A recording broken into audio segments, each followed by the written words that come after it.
જોઈએ આ અધ્યાયમાં ભગવાને વાનપ્રસ્થ ધર્મનું નિરૂપણ કરેલું છે. સૌથી અઘરામાં અઘરા ધર્મ વાનપ્રસ્થાશ્રમના. એનું કારણ એવું છે, અઘરા એટલા માટે છે, કઠણ એટલા માટે છે કે ગ્રહસ્થાશ્રમમાં જે કોઈ જીવોએ વિષય ભોગ કર્યા હોય, હવે એ વિષય ભોગ જે છે એની નિવૃત્તિ તો થતી નથી. એટલે એના માટેના પ્રાયશ્ચિત આદિ જે કોઈ ધર્મ જે છે એ પ્રાયશ્ચિત તો પેલો ડાયરેક્ટ તો કરે નહીં ઘણી વખત. એટલે વાનપ્રસ્થમાં જાય એટલે એ બધા તપના ધર્મો હોય તો બધા તપના ધર્મો એને પાળવાનો હોય. પછી એને સંન્યાસ્તાશ્રમમાં જવાનો અધિકાર મળે. એટલે સંન્યાસ્તાશ્રમમાં જતાં પહેલાં એને એના શરીરને તપાવવું પડે. મન જે છે એનો નિગ્રહ કરવો પડે, ઇન્દ્રિયોનો નિગ્રહ કરવો પડે, સમજો. અને જે કોઈ રીતે એમ કહે કે એને શું કરવાનું છે, ઇન્દ્રિયોનો નિગ્રહ કરવાનો છે, બરાબર. એટલે ઇન્દ્રિયોનું આમ જોવા જાય ને તો ઇન્દ્રિયોનું દમન કરવાનું છે અને મન જે છે એનો નિગ્રહ કરવાનો છે, બરાબર. એટલે એ પ્રમાણે પહેલાં તો ઇન્દ્રિયો દ્વારા એનું નિગ્રહ થાય. કેવી રીતે ઇન્દ્રિયોનો નિગ્રહ કેવી રીતે થાય? પહેલાં તો ઇન્દ્રિયોને જે તે વિષયમાં પ્રવર્તવા દેવાય નહીં. અને પછી જે તે વિષયમાં ઇન્દ્રિયો ન પ્રવર્તે એટલે પછી મનને પણ એવું થઈ જાય કે આ ઇન્દ્રિયોએ કરીને આ કામ થાય એવું નથી. એટલે એના માટે એને તપ જે છે એનો આશરો લેવો પડે, તપસ્વી બનવું પડે. એટલે વાનપ્રસ્થના નિયમ સૌથી વધારે કઠણ ગયા છે આપણે ત્યાં. કળિયુગમાં એનો નિષેધ પણ કરેલો છે, બરાબર. પણ હવે આમાં આપેલા છે તો આપણે તો ચલાવવાના ને, બરાબર. ચાલો, અધ્યાય 38મો. શ્રી નારાયણ મુનિ કહે છે, હે શિવરામ વિપ્ર, જે સ્મૃતિકાર મુનિઓએ દુષ્કરવાદી કડીમાં વર્જ્યપણે કહેલો વાનપ્રસ્થાશ્રમ આવી ગયું પહેલી લાઈનમાં જ. કડીમાં શું કરેલો છે?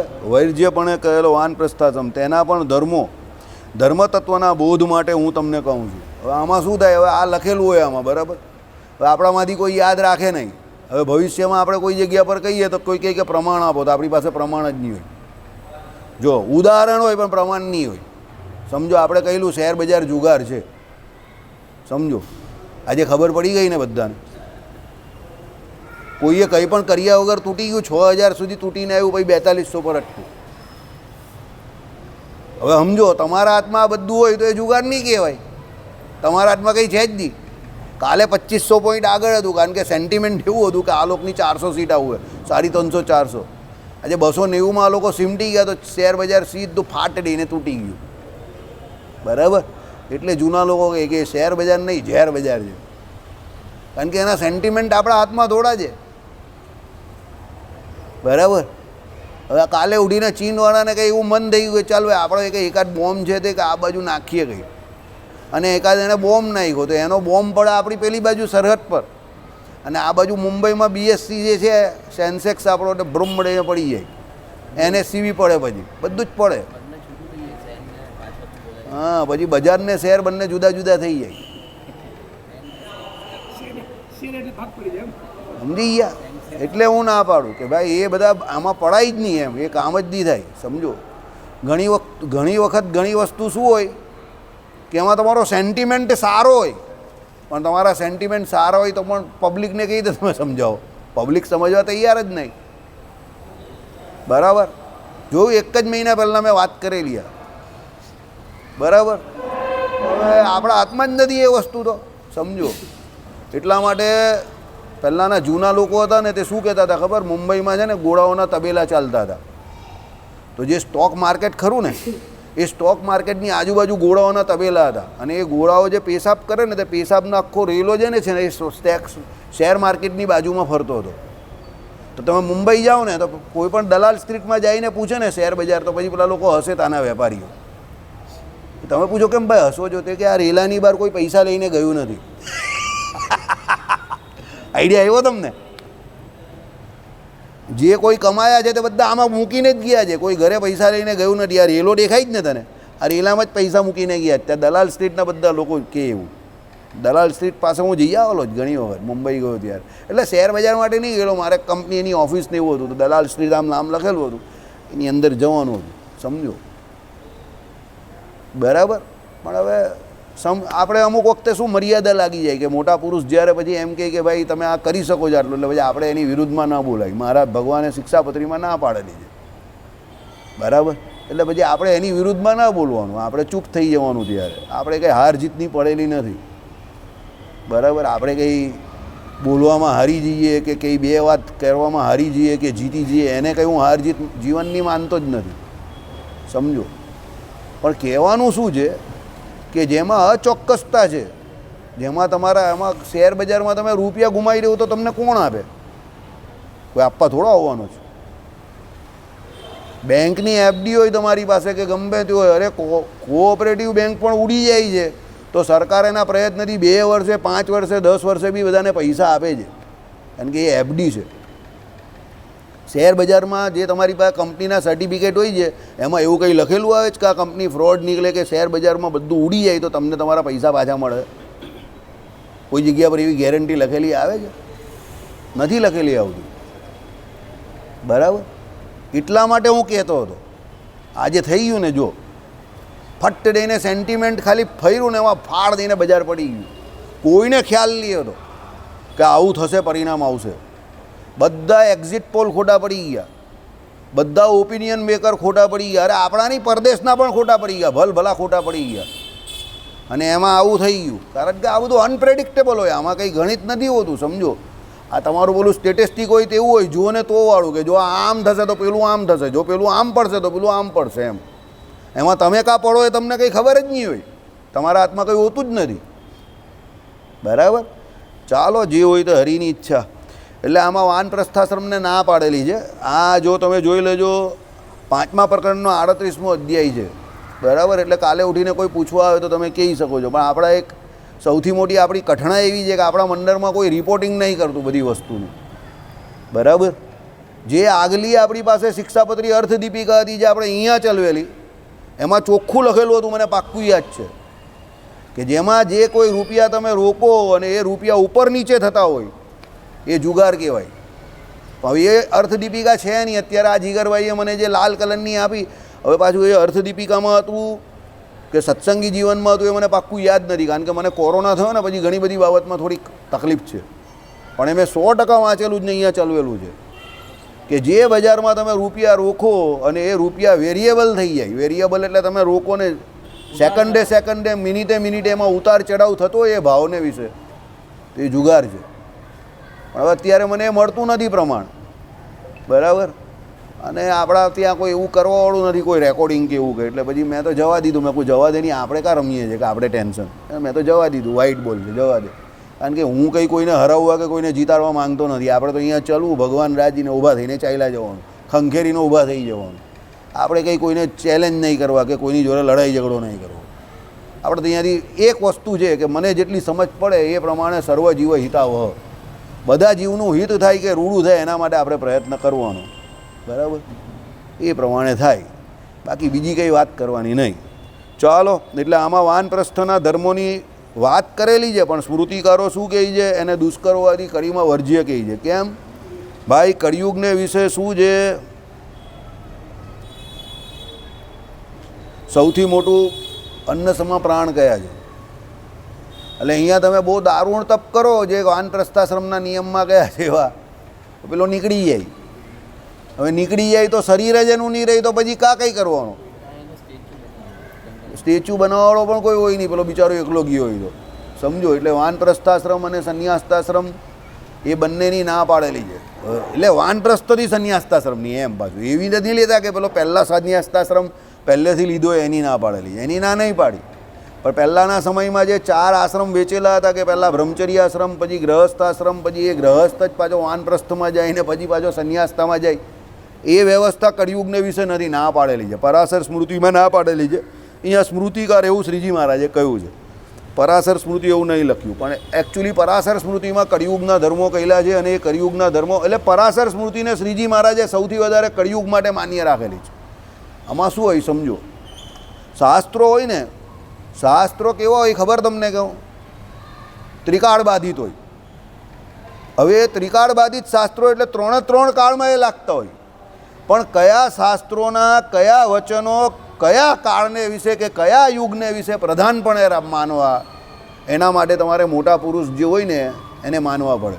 બહુ સિમ્પલ વાત તમને કરું, એકદમ સિમ્પલ ઉદાહરણ. અમને જ વાગે એવું છે તો પણ કહું, અમને જ વાગે એવું છે તો પણ કહું. કારણ કે આપણે એક વસ્તુ જોઈએ કે જ્યાં તમે અહીંયા બેઠા હો તો થોડી દિલેરી રાખવી, બરાબર. મારો ભાઈ ના પાડે છે તો પણ હું રાખું છું. મને નડી પણ છે મારી ડિલેરી, તો પણ હું રાખું છું, કારણ કે એ મારી પર્સનાલિટી છે.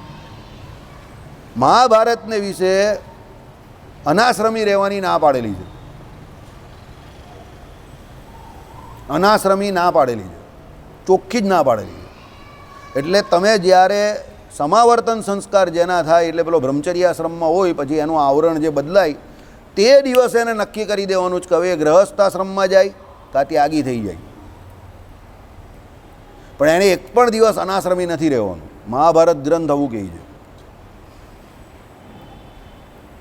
એક પણ દિવસ નહીં રહેવાનું. એટલે પહેલાંના સમયમાં પહેલાં લગ્ન થઈ જતા હતા, તમને ખબર હશે. એટલે જે રાજા મહારાજાના છોકરા હોય એનું તો નક્કી જ હોય. એટલે ગુરુને ત્યાંથી જેવો જાય એટલે પહેલાં એના લગ્ન હોય કે લગ્ન કરીને જ આવેલો હોય કે એવું કંઈ ને કંઈ સેટિંગ હોય ને પછી લગ્ન કરી નાખે એમ. પણ એ અનાશ્રમી ના રહે એક પણ દિવસ. અનાશ્રમી પાપ કયું છે સમજો. આ કોનું વાક્ય છે? મહાભારતનું. મહાભારત કયા કાળનો ગ્રંથ હતો? કયા યુગનો હતો? દ્વાપર યુગનો હતો. બરાબર. હવે સમજો, સત્સંગી જીવનના ચોથા પ્રકરણના 49મા અધ્યાયમાં શ્રીજી મહારાજે જે અનાશ્રમીની વ્યાખ્યા આપી એની અંદર અનાશ્રમીના બધા નિયમ બતાવ્યા. અને પહેલાં આપણા આચાર્યો હતા તે અનાશ્રમીની દીક્ષા પણ આપતા હતા. એટલે અનાશ્રમીને શ્રીજી મહારાજે મંજૂરી આપેલી જ કળિયુગને વિશે. અને એમાં લખેલું પણ છે અનાશ્રમી કોણ કોણ. જે પોતાની મરજીથી લગ્ન ન કરે તે, સમજો, જે રહી ગયા છે તે, જેની પત્ની હતી અને નીકળી ગઈ એટલે વિધુર થઈ ગયો એ પણ અનાશ્રમી.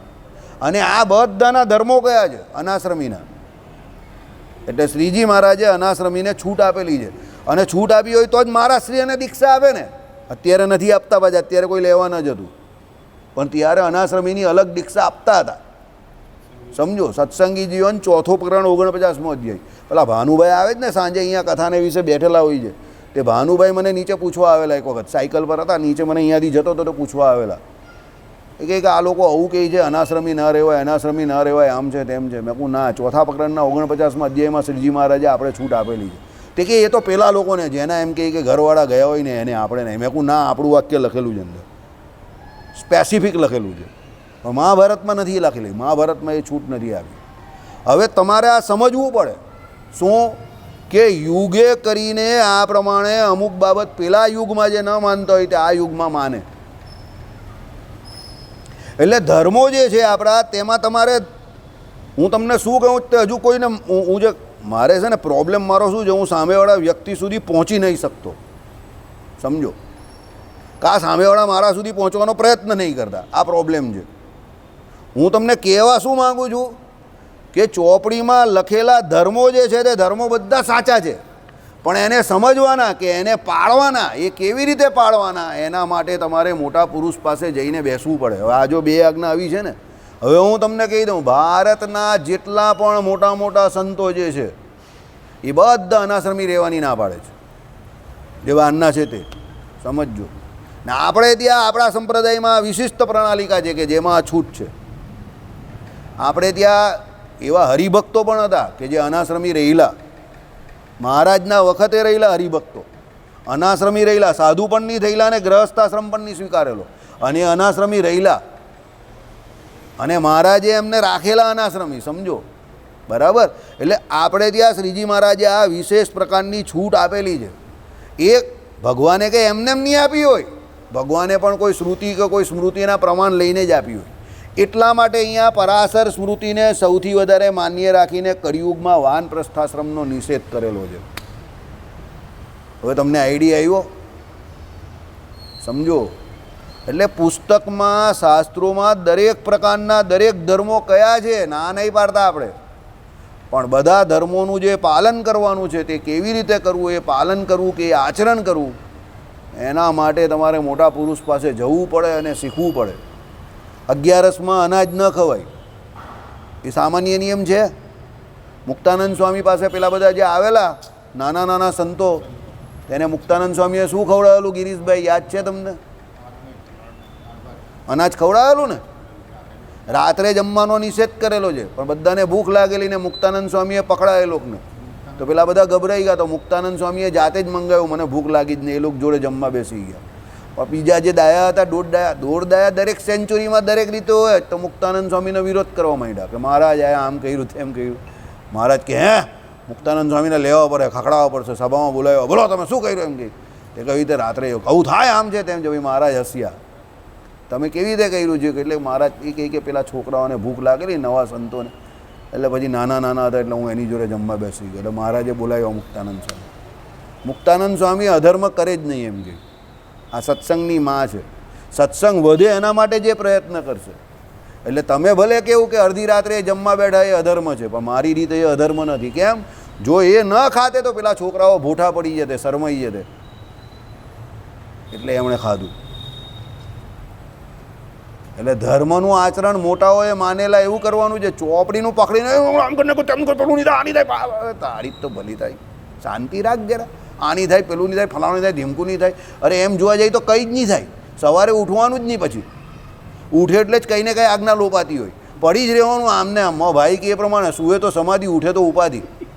હુઈ જ રહેવાનું તારે અંદર જ. તું ઊભો થાય ને બધી આજ્ઞા લોપાશે. અરે સૂઈ રહેશે તો પણ આજ્ઞા લોપાશે. પહેલી જ બ્રહ્મ મુહૂર્તમાં ઉઠી જવાનું. તો તું સૂઈ કરાયેલો છે, બરાબર?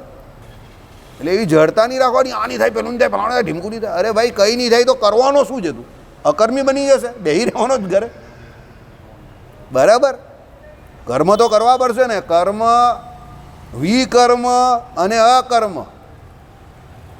અને ભગવાને પાછું શું કહ્યું ગીતાજીમાં? કર્મ કર્યા વગર કોઈ પણ જીવ રહી શકતો નથી. કર્મની ગતિ બહુ ગહન છે. હવે આ ત્રણને સમજવા જ બહુ ગહન છે. કોઈને યાદ છે બોલા ત્રણમાં શું આવે છે? કર્મ, અકર્મ અને વિકર્મ. તમને જ પૂછું, ચાલો બોલો. સભામાં ઘણી વખત ચલવું છે.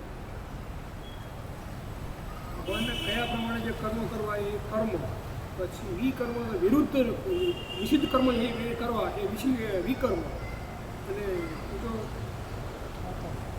અકર્મ. એટલે કર્મની સાથે બંધન આસક્તિ ન રાખવી, અને જે કર્મ કરવા એ અકર્મ. કોઈ મદદ કરે આને? બધું બરાબર નહીં બોલ્યા. કોઈ મદદ કરી શકે છે? ઓપન છે.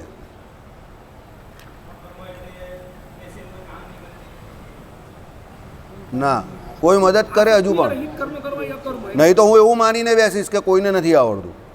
મદદ કરવી હોય તો કરી શકે જ કોઈ પણ, ઓપનલી. આપણે કંઈ એવું નથી. જે કોઈને જે ફાવતો હોય તે બોલે. તમે પૂરેપૂરા સાચા નથી. મદદ કરી શકે જ કોઈ પણ. ભાઈ વિમલ, મદદ કરાવાય ને.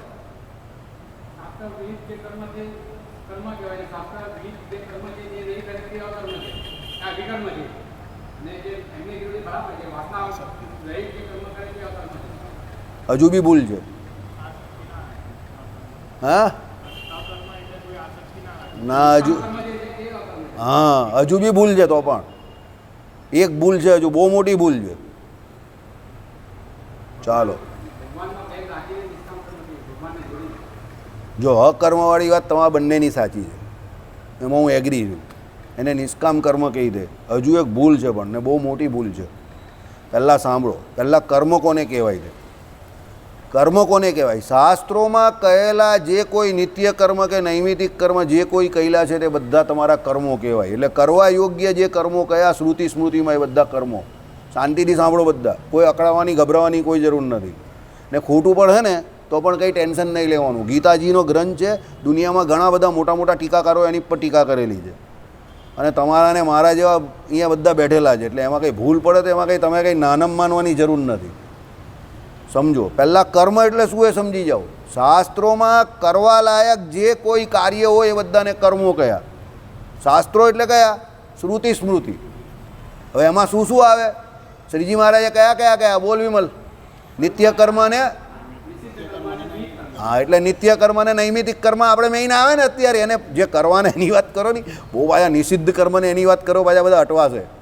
તમે જે નિત્ય કર્મ કરો છો, પહેલાં સવારે બ્રહ્મ મુહૂર્તમાં ઉઠવાનું, ભગવાનની મૂર્તિનું ધ્યાન કરવાનું, નાહવાનું, ધોવાનું, પૂજા પાઠ કરવાના, જે કંઈ કરવાનું એ બધું નિત્ય કર્મમાં આવે, બરાબર? પછી નૈમિતિક કર્મમાં શું આવે? દેવ કર્મ આવે, પિતૃકર્મ આવે. આ બધું આવે ને, વર્ષો વર્ષ એકવાર જે કરવાના આવે ને તે બધા પિતૃકર્મ જે આવે. તમે આ કરશો ને હવે ભાદરવા મહિનામાં શ્રાદ્ધ કરશો તે, બરાબર છે? ચાલો. દેવ કર્મ તો ઘણા બધા આવે છે. પાછા અગ્નિહોત્ર આવે ને એમાં પણ પાછા રોજ કરવાના પણ આવે. વૈશ્વદેવ તમે જે કરો તે. હવે આ જે શાસ્ત્રોમાં જે કંઈ કરવાના કાર્યો કયા છે, જે કર્મ જે કરવાના જ છે તમારે, એને શું કહ્યું? વિધિરૂપ કે નિષેધરૂપ જે નહીં કરવાનું એની, જે કરવાના છે તે, એને શું કહ્યું? કર્મ કહ્યું. એ તમારાનું મારું બધાનું કર્મ છે. એટલે ભગવાને કહ્યું હોય ને, આ બ્રાહ્મણના ધર્મો છે, આ ક્ષત્રિયોના ધર્મો છે, આ વૈશ્યના ધર્મો છે, આ ચોથા વર્ગવાળાના ધર્મો છે, પછી આ તમારા પહેલાં પેલું શું કહેવાય બ્રહ્મચર્યાશ્રમવાળાના છે, આ એના પછીના ગ્રહસ્થાશ્રમીના છે, વાનપ્રસ્થાશ્રમીના છે, સંન્યાસ્તાશ્રમીના છે. એ પ્રમાણે વર્ણાશ્રમ પ્રમાણે બધાના ધર્મો કયા હોય, નિત્ય કર્મ નૈમિતિક કર્મ જે કંઈ હોય તે, એ તમે જે કંઈ કરો એ પહેલું કર્મમાં આવે. હવે વિકર્મ, તમે આને જરા મગજથી વિચારો. વીનો અર્થ શું થાય? નહીં, વિશિષ્ટ. વિશિષ્ટ કર્મ એટલે શું છે? દાખલા તરીકે કોઈને પુત્રની જરૂર છે, તો એ કયો યજ્ઞ કરાવશે? બોલ વિમલ. હા, પુત્રેષ્થી પુત્ર કામેષ્થી યજ્ઞ. હવે એણે જે પુત્ર કામેષ્થી યજ્ઞ કરાવ્યો હોય, યજ્ઞનું નિરૂપણ કેમાં હોય? બોલ વિમલ. શાસ્ત્રોમાં હોય ને, સમજો, એ શાસ્ત્ર પ્રમાણે કરાવવાનો ને. એટલે કર્મ જે છે ને એનું, એ શાસ્ત્રમાં છે એ પ્રમાણે જ છે, શાસ્ત્રની વિરુદ્ધ નથી. પણ એને કામ્ય કર્મના ફળ રૂપે કંઈ ને કંઈ આ લોકનું પરિણામ જોઈએ છે, એટલે એને શું કહ્યું? વિકર્મ કહ્યું. પછી બીજું પેલો શત્રુને મારવા માટે પેલો કયો યોગ છે? યાગ છે. જ્યોતિષોમ પેલો કયો ને, એના માટેનો એક યાગ કયો છે? જ્યોતિષોમ તો એ છે, એક યાગ કયો છે, બરાબર? એ જ્યોતિષોમ જ છે આમ તો, પણ બીજું પણ એક નામ છે. હવે સમજો, શત્રુ તો મરી ગયો એનાથી, પણ પછી પેલો મરી ગયો એની હત્યાનો દોષ લાગ્યો ને તો એને નરકમાં જઈને ભોગવવો પડે. હવે આ શું છે? કામ્ય કર્મ કરવાની અને આસક્તિ, એટલે વિશિષ્ટ પ્રકારનું કર્મ. કર્મ સમજો, શાસ્ત્ર વિરુદ્ધ નથી, પણ વિશિષ્ટ છે, એટલે એને શું કહ્યું? વિકર્મ કહ્યું. એટલે કામ્ય ફળની આશાથી કરેલું જે કર્મ જે છે એ શું છે? વિકર્મ છે. હવે છેલ્લું આવ્યું શું? અકર્મ. સૌથી શ્રેષ્ઠમાં શ્રેષ્ઠ શું છે? આ અકર્મ. કેમ? કરતા થકા અકર્તા પણ રહેવું. તે પેલા પહેલામાં બધા કર્મ કયા? નિત્ય કર્મ, નૈમિતિક કર્મ, આ કયું તે કયું, બધું કરવાનું છે. પણ અહીંયા અકર્મી માણસને શું છે? બધું કર્યા છતાં કેવો છે? જય શ્રી કૃષ્ણ, ભગવાનના શ્રી કૃષ્ણ અર્પણ. એટલે અકર્મી થઈ ગયો. જો અકર્મી કોઈ ટેકનિકલી રહી નહીં શકતો. તમે એમ બેઠો કે મારે આમને આમ બેસી રહ્યો એટલે હું અકર્મી થઈ ગયો. ના, ભગવાને શ્રી કૃષ્ણ ભગવાને ગીતામાં શું કહ્યું? કર્મ કર્યા વગર કોઈ પણ જીવ રહી શકતો નથી. એટલે બેઠા બેઠા પણ તમને કર્મ તો લાગે જ છે, એટલે તમે અકર્મી રહી નહીં શકતા. પણ તમે અકર્મી તમારી ક્રિયા દ્વારા પોતે બની શકો છો ખરા. કેવી રીતે? તમે જે કંઈ કરો તે કોને સમર્પિત કરી દેવાનું? શ્રી કૃષ્ણ ભગવાનને. જો આપણે નિત્ય કર્મ નૈમિતિક કર્મ કરવાના જ નહીં હોય તો પછી ભગવાન એની આજ્ઞા શું કામ કરે? શિક્ષાપત્રીમાં ભાઈ આ તમારે આપણે આ શું આવે? શ્રાદ્ધ કર્મ કરવાનું કહ્યું, પિતૃઓને રાજી કરવા માટે, તો ભગવાને આજ્ઞા કેમ કરી? હવે પેલો પહેલો જે કર્મ કરે છે ને એને એ નિત્ય કર્મ જે કંઈ કરે છે એના ફળ રૂપે સ્વર્ગલોકમાં અને આ લોકમાં એનું સુખ ભોગવવા આવવું પડશે, જે કર્મ કરે છે તે. પણ જે પેલો છેલ્લો અકર્મી જે છે ને, જ્ઞાની જે કહ્યો ને, એ બધું ભગવાનની ઈચ્છા માટે કે ભગવાનની આજ્ઞા માટે કે ભગવાનને રાજી કરવા કરે છે ને, શ્રી કૃષ્ણાર્પણ કરીને, એને એના કર્મનું ફળ મળતું નથી. એનું બધું ભક્તિ થઈ જાય. એ જ્ઞાની મારો આત્મા છે. તો આત્મા કેમ ગયો? એ ભગવાનની વિરુદ્ધ નહીં ચાલતો. સ્વામિનારાયણનો સત્સંગી થઈ ગયો એટલે બધું મૂકી નહીં દેવાનું. આપણાવાળા કહી જ ને ઘણા, અમે તો સ્વામિનારાયણના સત્સંગી થઈ ગયા. હવે ઘરમાં કોઈ વિધિ જ નહીં કરવાની. તમારે ત્યાં જાગ વાવતા હોય તો જાગ નહીં વાવે. અરે ભાઈ, તમારે ત્યાં પરંપરા છે જાગ વાવવાની, તો વાવવાના, ના નહીં પાડતા ભગવાન. તમારે ત્યાં પછી પેલા અરે આ પેલી નવરાત્રિમાં માતાજીનું પૂજન, ભાઈ તમારે ત્યાં એ છે ને, જેને ત્યાં હોય ને તો એણે સ્વામિનારાયણનો સત્સંગી થયો હોય અને એના કુળ પરમ પ્રમાણે એ માતાજીની પૂજા કરતા હોય, તમોગુણી ન હોય, પાયસ બાયસ એને ધરાવતા હોય ને એ વ્યવસ્થિત સાત્વિક દેવી હોય, અરે ભાઈ એનું પૂજન થાય, એમાં કંઈ ના નહીં પાડી. એ ખોટા ખોટા ગોળા નહીં છોડવાના કે સ્વામિનારાયણના સત્સંગી થાય એટલે બધું મૂકી દેવાનું. સમજી ગયા? મહારાજે પેલા નવરાત્રિને વિશે પેલું કયું ગામ હતું? ભાડેર ને, રાંદેરની ભાડેર. તો ભાડેર ગામમાં આખી સભા કરીને ત્યાંના લોકોને છૂટ આપેલી. તે માતાજીનું મંદિર આજે પણ છે, અમે દર્શન કરી આવેલા છે. ભાડેર ગામમાં પેલું નીચે જ મંદિર છે, આમ નાનું મંદિર છે, બહુ મોટું મંદિર નથી પણ એ છે મંદિર. અને અમે દર્શન કરી આવેલા જ ને અમને લોકોએ દૂધ પણ પાયેલું સત્સંગી સમજીને. અમે તો મફતમાં દૂધ પી લીધું, મજા આવી ગઈ. હા, અમે કીધું કે અમે સત્સંગી નથી. પેલો કહે કે સાપને પીવડાવો એના કરતાં તમને પીવડાવેલું સારું ને. મેં કહું હા, અમારામાં છે બધા સાપ જેવા જ, બરાબર કરી દે એવા જ છે. બધા ધડાધડ દૂધ તો પી ગયા. પછી 9-10 જણા હતા, બિચારો નાનો માણસ હતો. એ ભાડેરને વિશે મહારાજે સભા કરેલી અને શું કહેલું, ભાઈ તમારી કુળ પરંપરા છે ને નવરાત્રિ કરવાની, તો માતાજી જેમ કે સાત્વિક છે, પાયસનો પ્રસાદ ધરાવો. પાયસ એટલે દૂધ પાક તમે જે કહેવો, પણ તમારી પરંપરા છે તો એ કરો. એમ તમારા ઘરમાં લગ્ન હોય ને એવું હોય કે ભાઈ પેલા પૂજા કરવા જવાનું હોય, તમારા પેલા કુળદેવીના દર્શન કરવા જવાનું હોય, તો તમે કંઈ સ્વામિનારાયણના સત્સંગી થઈ ગયા જવાની જરૂર નથી. અરે ભાઈ એવું નહીં. તમારા ઘરના વડીલો તમને કહેતા હોય તો ચાલ્યા જવાનું. ખોટો વહેમ આવે ને કંઈ વિઘ્ન આવે તો પેલો કંઈ જો આમાં કુળદેવીમાં ગયો નહીં, કુળદેવી નારાજ થઈ જાય એવું થાય. આઈડિયા આવી ગયો? એટલે ભગવાન કંઈ ના નહીં પાડતા. એ બધી જડતા નહીં રાખવાની. તમારે કેમ જવાનું ખબર જ તમને? ભાઈ એ કુળદેવીને પગે લાગવાનું ને શું કહેવાનું, આ કુળદેવીની અંદર અમારા ભગવાન જ રહેલા છે, શરીરી ભાવે, અને ભગવાન મારા રાજી થશે એમ કરીને કુળદેવીને પગે લાગીને ચાલ્યા આવવાનું. જે 5-25 રૂપિયાનો ખર્ચો થતો કરી નાખવાનો. વહેમ તો નહીં આવે ને, વહેમનું કોઈ ઓસર નથી. એટલે જયસુખભાઈ જ કહેતા હતા અમારે ત્યાં લગ્ન હોય તો આ નહીં થાય, પેલું નહીં થાય, ફલાણું નહીં થાય, ઢીમકું નહીં થાય, બધા એવું કહ્યા કરે ને હવે વહેમ આવે જ બધા. પછી કામમાં પછી રૂકાવટ આવે કે એટલે લોકોને વહેમ આવે પછી. અરે મેં કહું પડે એવું વહેમ આવે એવું કામ શું કામ કરો? તમોગુણી દેવતા હોય ને એને કંઈ ન ધરાવાતું હોય કે પ્રસાદ એનો ગમે તેવો થતો હોય તો તમે ન કરો તો વાત બરાબર છે. પણ હવે સાત્વિક દેવતા છે ને તમારે પાયસનો પ્રસાદ ધરાવવાનો ને દર્શન કરવાના છે, અને ત્યાં જ દર્શન કરવા જાઓ ત્યાં પણ કંઈ દારૂ બારૂ કે એવું કંઈ ધરાવાતું નથી, તો ત્યાં કાં વાંધો છે? મહારાજે કહ્યું છે રસ્તે ચાલતા કોઈ પણ દેવ મંદિર આવે તો પગે લાગવાનું છે, ત્યાં જઈને લાગી દેવાનું. કાં કંઈ એમાં તમારા કંઈ માથાના વાળ કંઈ 2-4 કંઈ લાંબા થઈ ગયા કે ટૂંકા થઈ ગયા. એટલે એવી જડતા નહીં રાખવાની ખોટી. બરાબર? ચાલો, શ્રીપતિમ શ્રીધરમ સર્વદેવેશ્વર